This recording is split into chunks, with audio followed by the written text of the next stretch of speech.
Hey guys, it's Judy from Nutrition with Judy. I hope you guys had a good week. All right guys, let's talk about my kids. So I get the question often, why do I feed my kids keto, low carb-ish, and not fully carnivore when I am a fully practicing carnivore? And in today's episode, I really wanted to dive deep into why I decide to feed my kids the way I do. So when I first got into nutrition, I used to think, okay, the easiest thing is remove carbs, remove sugars, and then all will be well.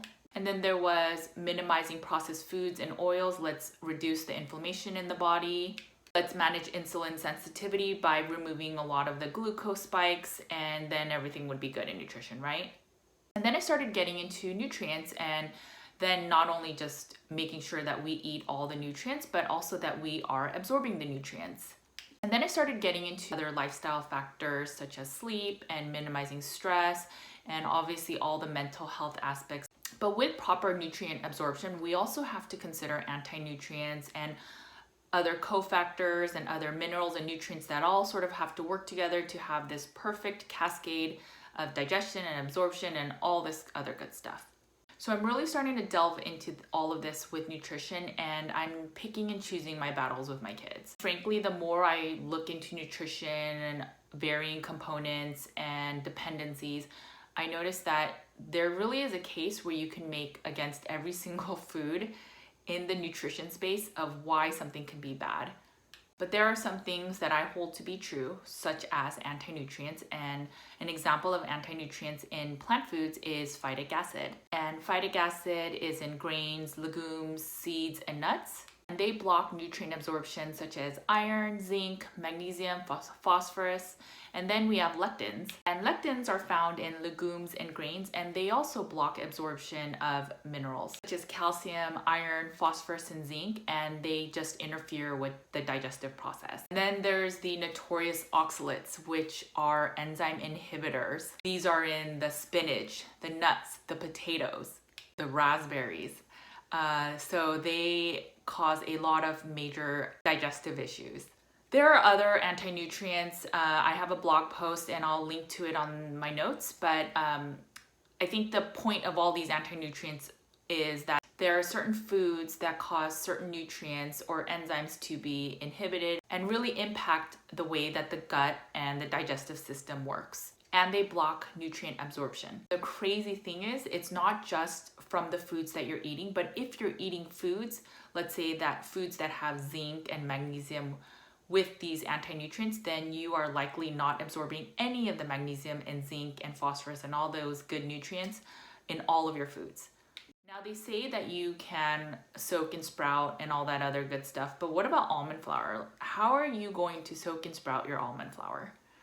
I know, so this has been very sad and disheartening for me too. But again, you have to pick and choose your battles. And so for me, I have been shying away from the almond flour now and leaning more towards coconut flour. And the reason is that almonds seem to have multiple anti-nutrients, and even if you soak and sprout, it doesn't remove all of the anti-nutrients.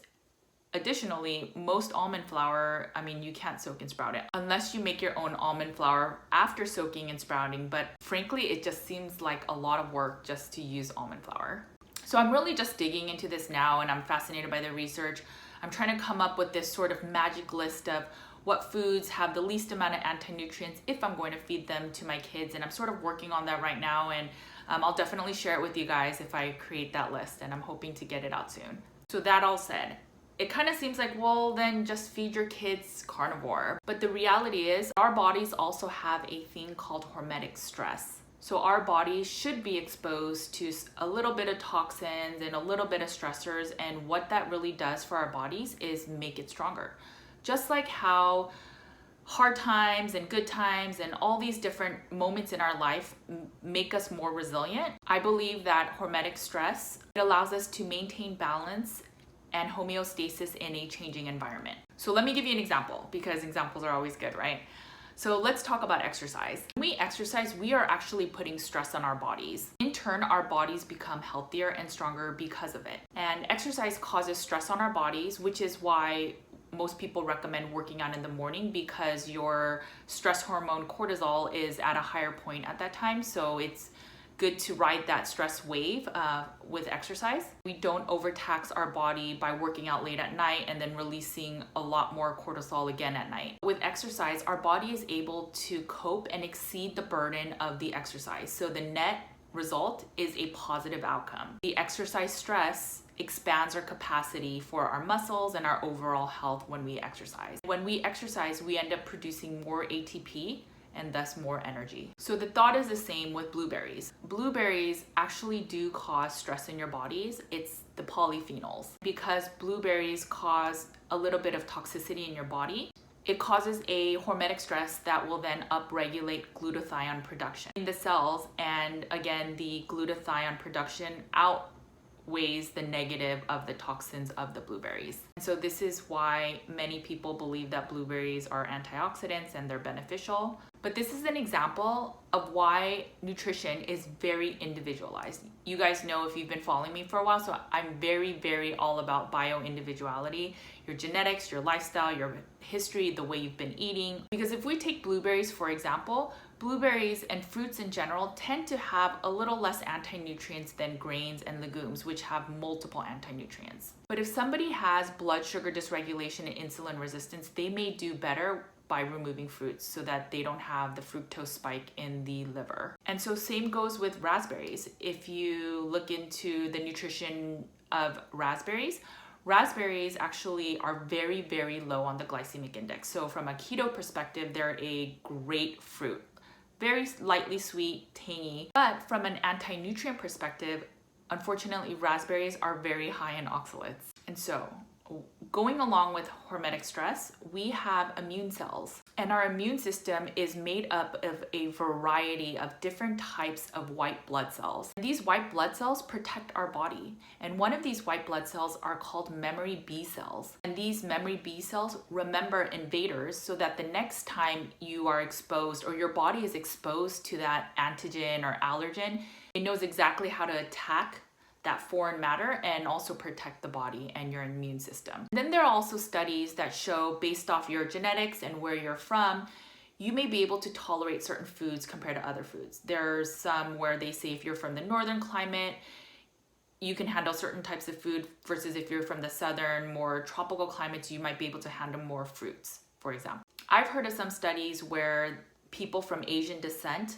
may have a little larger of a liver and so in turn are able to handle rice better. Therefore, they may not have as much of a blood sugar spike eating rice compared to people from the Western culture. There's also the resistant starch factor. It is said that if you cook a potato or cook some white rice and then you immediately refrigerate it, something changes in the chemical structure of these foods that when you then heat up the food and then eat it, there will be a lower absorption of glucose. The best way to test this is to consume white rice and potato the normal ways we'll eat it, and then try to do it the resistant starch way. So cook them, refrigerate immediately, take it out once it's completely cooled down, and then heat it up and then see how your blood sugar is that way. All right, guys, so I know that was a mouthful, but this is a long roundabout way of saying that nutrition is very complex, that everyone is bio-individual. I'm trying to figure out what is the best way to feed my kids.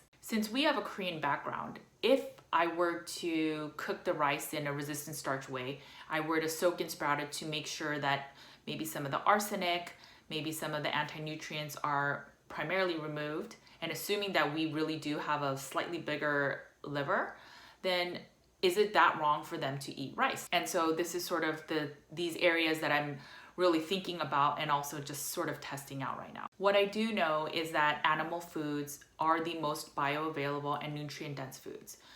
We saw that with Weston A Price visiting all the different indigenous people and what they ate, how their facial bone structure was, as well as their teeth, and how everything, they look great until Western food came in and then started damaging their facial structures as well as their teeth. So my kids still primarily focus on grass-fed beef, and sometimes because of the cost, unfortunately, we do eat conventional meat as well. Because we remove so many of the processed and toxic foods and bad oils and sugars, I think our bodies can handle a little bit of the grain-finished meats. Because really, if that's the only sort of toxic that you're putting in your body, I think your body can handle it. I think we're not giving our bodies enough credit. Our kids literally live off of organic pasture-raised eggs, grass-fed butter, and I mean, if they eat the conventional ones, sometimes they do, because I mean, not everywhere we go has the better quality ones. So I will always incorporate and make priority the animal kingdom foods. So liver, and they love chicken liver pate. But I also want to expose my kids to hormetic stress. And the reason is, if they decide when they're out of the house that they are going to eat some processed foods, and hopefully I've taught them enough about nutrition that they will know what's right and wrong. But say that they want to go out with their friends and they decide, I'm going to just eat pizza tonight and drink some beers with my friends and buddies.